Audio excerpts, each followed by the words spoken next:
I had an opportunity to meet one of the business tycoon of India. উনার নাম ছিল নারায়ণ মূর্তি। উনার কোম্পানির ভ্যালুয়েশন ছিল অলমোস্ট $35 billion আর উনার ব্যক্তিগত ভ্যালুয়েশন ছিল $3.5 billion। উনার নিজের ভ্যালুয়েশন তখন আরো 4-5 বছর আগে। আমি উনাকে এয়ারপোর্ট থেকে রিসিভ করে রেডিসনে নিয়ে আসছিলাম। আমি তাকে যখন রেডিসনে নিয়ে আসি এন্ড উনি আমাকে বললো যে I want to buy some sari for my wife.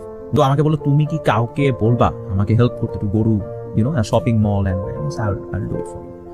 তার সাথে ওই যে তাকে রিসিভ করার মোমেন্ট, তাকে ওই এয়ারপোর্ট থেকে হোটেলে এনে রাখার পর when I Google about him, I realized he was a man owed $3.5 million himself and company $40 billion, and this person in last 1 hour আমাকে একবারও আমাকে মনে করতে দেয়নি বা মনে হতে দেয়নি যে এই মানুষটা is Narayan Murthy, the founder of Infosys. It's so influential.